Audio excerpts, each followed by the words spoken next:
Okay. Hello అన్న, మీ పేరు? నా పేరు శేఖర్ బాబు అన్న. ఏపీలో ఎన్నికలు వస్తున్నాయి కదా సార్, ఏ పార్టీ అధికారంలోకి వస్తుందని? పక్కా జగన్ పార్టీ వచ్చిందన్న. ఎందుకనైనా? ఎందుకనంటే అమ్మ ఒడి తీసుకొచ్చాడు, తర్వాత గవర్నమెంట్ స్కూల్లో ఇంగ్లీష్ మీడియం తీసుకొచ్చాడు, తర్వాత వసతిదేవన విద్యాదేవన అనుకుంటూ పెన్షన్ వాలంటరీ శాఖను తీసుకొచ్చి ఇంటికి డబ్బులు ఇచ్చేటట్టు చేశాడు. అందుకే జగన్ వస్తాడని నేను నమ్మకం, గట్టి నమ్మకం అది. కానీ వ్యతిరేకత ఎక్కువ ఉందంటున్నారు ఈసారి జగన్మోహన్ రెడ్డి గారి మీద, దానికి ఏమంటారు మీరు? లేదన్న, వ్యతిరేకత ఉన్నా కానీ ఎంత ఉన్నా కానీ జనాల గుండెల్లో జగనే ఉన్నాడు. టీడీపీ, జనసేన, బీజేపీ ముగ్గురు కలిసి వస్తున్నారు కదా, మరి ఎవరు కలిసి వచ్చినా జగన్ సింగిల్ వస్తాడు, సింహంమాల గెలుస్తాడు. అంటే చంద్రబాబు నాయుడు ఇప్పటివరకు నేను ఈ 40 yearsలో ఎప్పుడు కష్టపడలేదు, స్ట్రాటజీ ప్లే చేయలేదు, కానీ ఈసారి అంత కష్టపడుతున్న ఎన్నికల కోసం అన్నారు. ఇన్ని స్ట్రాటజీ చేసినా, ఎంత ప్లాన్ చేసుకున్నా జగనే నెక్స్ట్ సీఎం ఏపీ. ఇంకోటన్నా, ఆంధ్రాలో బీజేపీ అనేది లేదు. 10 సీట్లు బీజేపీకి ఇచ్చారు చంద్రబాబు నాయుడు గారు, దాని మీద మీ అభిప్రాయం ఏంటి? 10 సీట్లు కాదు కానీ ఒక్క సీటు కూడా రాదని నా నమ్మకం బీజేపీకి. పవన్ కళ్యాణ్ గారు సినిమాలు చేసుకుంటే బెటర్ అంటారా, పాలిటిక్స్లో కూడా పనికి వస్తారంటారా? సినిమాలు చేసుకుంటే బెటర్ అని నేను అనుకుంటున్నాను. పాలిటిక్స్ వాళ్ళ ముగ్గురు మేము ప్రజల కోసమే పొత్తు పెట్టుకున్నాం అంటున్నారు, దాని మీద మీ అభిప్రాయం? ఎంత పొత్తు పెట్టుకున్న జగనే సీఎం అన్న.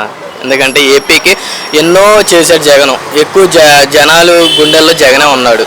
జగన్ ఏమంటున్నాడంటే నేను ఏదైనా మంచి పని చేసుంటేనే నాకు ఓటేయండి అంటున్నాడు. చేశాడు కాబట్టి అంత ధైర్యంగా చెప్తున్నాడు జగన్.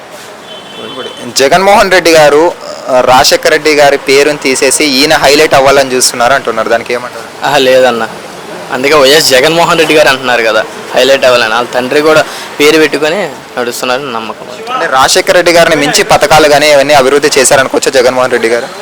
చేశారు, ఇంకా చేయబోతారు కూడా. వాళ్ళ తండ్రిని మించి ఇంకా చేస్తారని నా నమ్మకం. వైఎస్ షర్మిల గారి గురించి ఏమంటారన్న? నేను దాని గురించి ఏం మాట్లాడాలని లేదన్న.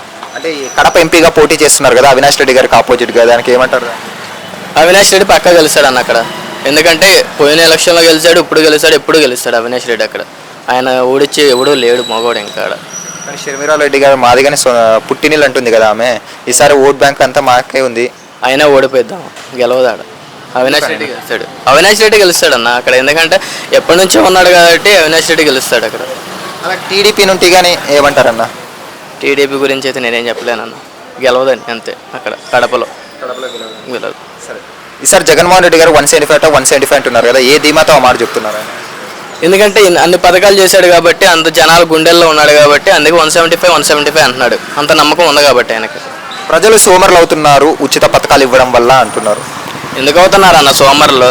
చాలామంది మంచి జరుగుతుంది, ఇంకెందుకు అవుతుంది? సరే, okay, thank you. Hi friends, మా ఫ్యూచర్ టుడే ఛానల్ చూస్తున్నందుకు చాలా థ్యాంక్స్. మరిన్ని లేటెస్ట్ వీడియోస్ కోసం వెంటనే సబ్స్క్రైబ్ చేయండి. అలాగే ఈ బెల్ ని కూడా రింగ్ చేసేయండి. మా లేటెస్ట్ వీడియోస్ నోటిఫికేషన్స్ అన్నీ మీ మొబైల్లో వస్తాయి. మా వీడియోస్ మీకు నచ్చితే లైక్ చేయండి, షేర్ చేయండి, నచ్చకపోతే కామెంట్ చేయండి.